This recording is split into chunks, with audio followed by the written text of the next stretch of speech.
Weak electrolytes. Weak electrolyte का एक example ले लेते हैं, जैसे CH3COOH। Why is this called weak electrolyte? इसको वीक इलेक्ट्रोलाइट क्यों बोलते हैं? वीक इलेक्ट्रोलाइट इसलिए बोलते हैं क्योंकि इसकी डिग्री ऑफ डिसोसिएशन लो होती है, और जब इसका कॉन्सेंट्रेटेड सोल्यूशन लेंगे then the degree of dissociation is very low. When concentration of solute in the solvent is high, degree of dissociation is low. Then if dilution is increased, now if concentration is decreased, which means dilution is increased, then degree of dissociation also increases, and due to the increase in this degree of dissociation, molar conductivity increases. ये जो weak electrolytes होते हैं इनकी molar conductivity with dilution बहुत fast increase करती है।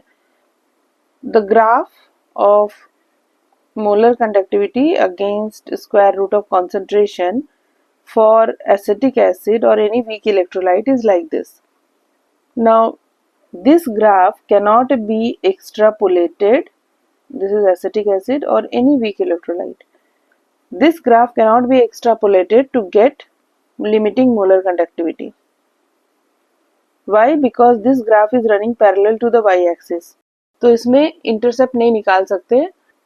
This graph is not following the equation y is equal to mx plus c. यहाँ पे हमें intercept नहीं मिलेगा. So from the graph, limiting molar conductivity cannot be calculated. अब जब इस solution को dilute करते हैं, weak electrolyte के solution को dilute करेंगे, तो इसकी कंडक्टिविटी इंक्रीज करती है, बिकॉज डिग्री ऑफ डिसोसिएशन भी इंक्रीज कर जाता है, as a result of which number of ions in the solution increase और conductivity also increases, the molar conductivity increases.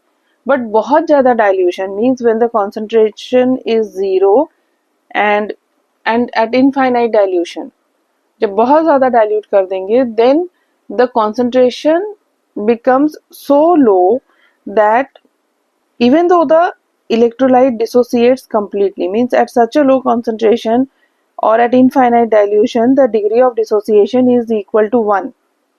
The electrolyte dissociates completely, but at such low concentration, the conductivity of the solution is so low that it cannot be measured accurately. So how to measure the limiting molar conductivity of weak electrolyte? To measure the limiting molar conductivity of weak electrolyte, Colorocious law is used. अब ये acetic acid dissociate करेगा acetate ion and H plus ion में, ठीक है. तो अगर concentration C है acetic acid की, C मोल्स पर लीटर, और डिग्री ऑफ डिसोसिएशन अल्फा है, तो इक्विलिब्रियम कॉन्सेंट्रेशन इसकी हो जाएगी C into 1 minus alpha, C alpha and C alpha. Now degree of dissociation is equal to molar conductivity divided by limiting molar conductivity. अब इस equilibrium के लिए जो equilibrium constant होगा, equilibrium constant is what? Product of the concentration of product divided by concentration of reactant. तो यहाँ पे concentration of products क्या है? एसिटेट आयन का concentration है C into alpha, H plus ion का concentration है C इंटू अल्फा, तो product of the concentration of product हो जाएगा C alpha into C alpha divided by concentration of reactant क्या हो जाएगा, रिएक्टेंट जो लेफ्ट है वो है C into 1 minus alpha, C gets cancelled और यहाँ पे ये आ जाएगा C alpha square divided by 1 minus alpha.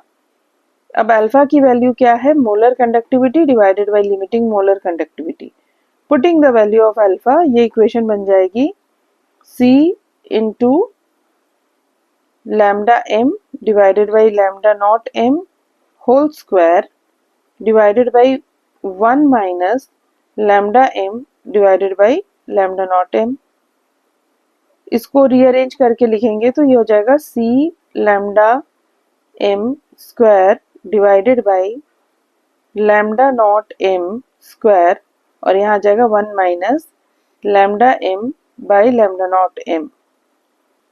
अब यहाँ पे लैम्डा नॉट m स्क्वायर है, so taking lambda naught m inside the bracket, अगर lambda naught m inside the bracket लेंगे तो ये इक्वेशन बन जाएगी C lambda m square divided by lambda naught m, and inside the bracket ये हो जाएगा lambda naught m minus lambda naught m into lambda m divided by lambda naught m.